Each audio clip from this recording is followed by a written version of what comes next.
Olá, gente querida! Hoje é segunda-feira, dia 29 de novembro. Nós estamos na primeira semana do Advento, começando apenas este itinerário bonito de caminho para o Natal do Senhor. Advento é tempo de esperança, é também tempo de conversão, é tempo de vigilância, é tempo de fé e de oração. O texto que a liturgia nos propõe é de Mateus 8, de 5 a 11. Naquele tempo, quando Jesus entrou em Cafarnaum, um oficial romano aproximou-se dele suplicando: Senhor, o meu empregado está de cama lá em casa, sofrendo terrivelmente com uma paralisia. Jesus respondeu: Vou curá-lo. O oficial disse: Senhor, eu não sou digno de que entres em minha casa. Dize uma só palavra e o meu empregado ficará curado. Pois eu também sou subordinado e tenho soldados debaixo de minhas ordens.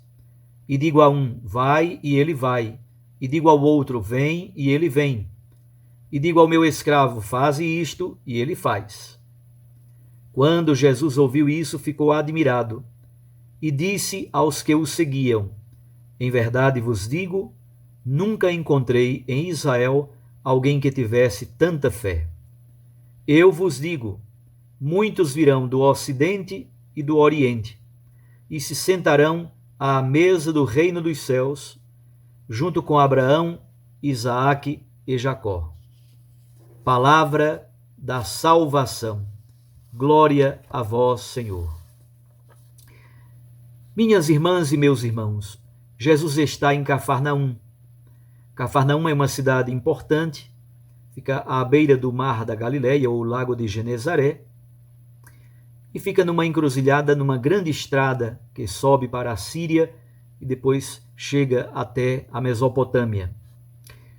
E em Cafarnaum, como é uma cidade mais importante do que a aldeia de Nazaré, em Cafarnaum há um centurião, um oficial romano, com um grupo de soldados, provavelmente 100 ou mais. Qual é a situação deste centurião romano? Ele é pagão e ele é inimigo do povo de Israel. Mas há um servo deste centurião romano que está doente, sofre de uma paralisia terrível e está sempre acamado. Nós sabemos que na Bíblia Sagrada, estar acamado é praticamente sinônimo de morte.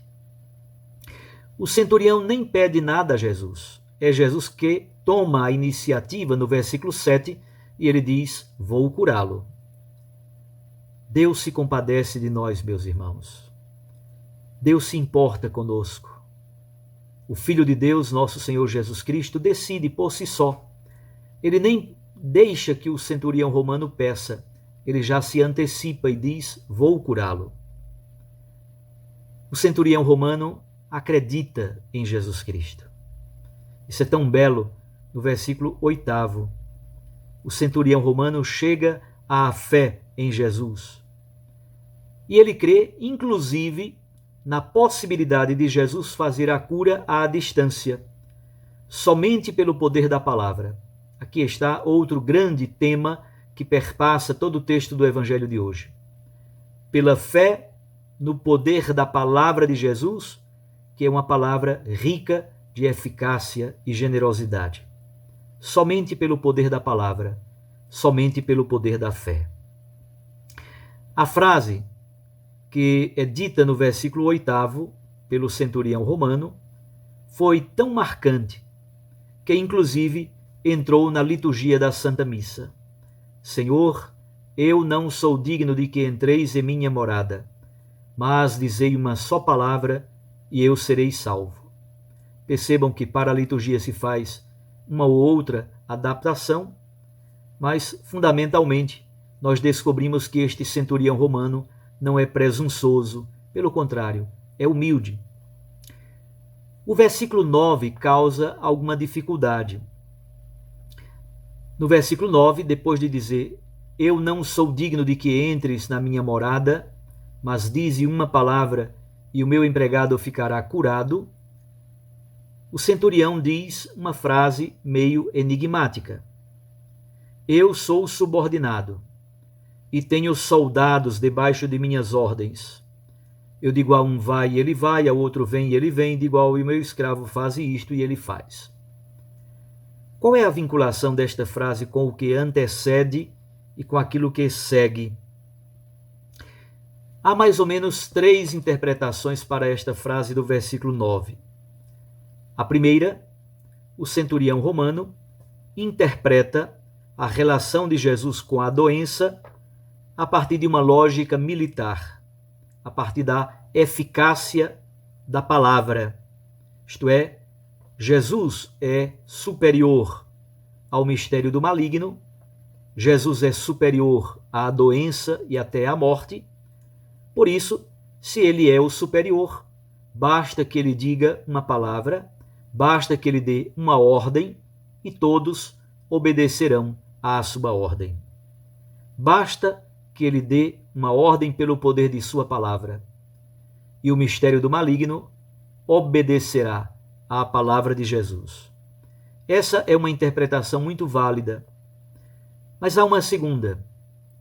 Tudo isso, a cura deste paralítico, que é pagão e servo empregado de um centurião romano, é o grande sinal da era messiânica.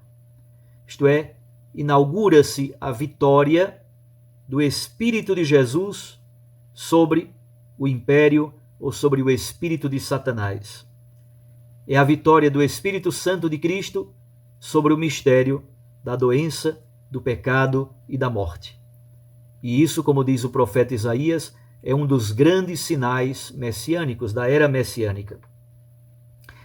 Há também um autor ou outro que faz uma interpretação sociológica.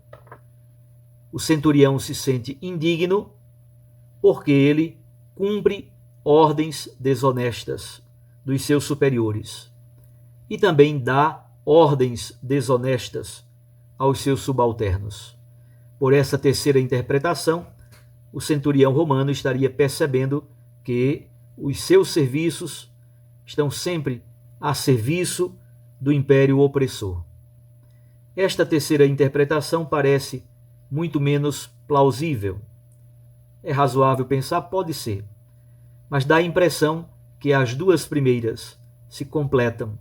O centurião romano interpreta a relação de Jesus com a doença, com a dor, com a morte, pelo poder da sua palavra eficaz, fecunda e generosa. Assim como no mundo do centurião romano, no mundo do exército, basta uma palavra do superior que tudo acontece, desta forma, como Jesus é superior à doença e à morte, basta uma palavra dele para que a doença seja afugentada. E isso é um grande sinal da era messiânica. Tudo acontece pelo poder da fé e se inaugura essa nova etapa, essa nova era da vitória do Espírito Santo de Jesus sobre o espírito do maligno, sobre a doença e sobre o pecado. É por isso que Jesus, no versículo 10, conclui dizendo: eu nunca vi em Israel alguém que tivesse tamanha fé. O versículo 11 conclui o relato de modo muito belo, refletindo sobre um tema que é muito caro ao Evangelho de Mateus. É o tema da admissão dos pagãos ao banquete do reino. E, de certo modo, até os judeus que se auto-excluem. Muitos rejeitaram Jesus, eles mesmos se excluíram do banquete do reino de Deus. Numa palavra, podemos dizer, a salvação foi oferecida gratuitamente a todos os povos. E como disse, essa é uma temática muito forte no Evangelho de Mateus. Um gentil, um pagão, pode ser parte do reino dos céus. Essa é uma verdade de fé muito profunda, não somente nas cartas paulinas, mas também no Evangelho de Mateus. Como Jesus age como alguém que é cheio de compaixão e de misericórdia. Jesus é o enviado de Deus, compassivo e misericordioso a todos os povos da face da terra. Rezemos então estes grandes temas que estão num texto tão curto como o texto de hoje. O poder da fé, a admissão dos pagãos ao banquete do reino. Depois, o fato de esta frase de um centurião romano, pagão e inimigo, ter entrado no ritual da Santa Missa. A cura à distância somente pelo poder da palavra de Jesus, que a palavra tem uma eficácia, uma força e uma fecundidade. São temas tão bonitos. Vamos então refletir e rezar no dia de hoje, perguntando-nos também quais são as nossas paralisias. O que nos paralisa? O que nos faz parar, não caminhar na direção daquilo que aponta o reino de Deus? Fique com Deus e com sua Mãe Maria Santíssima. Eu os abençoo. Em nome do Pai, e do Filho, e do Espírito Santo. Amém. Até amanhã, se Deus nos permitir.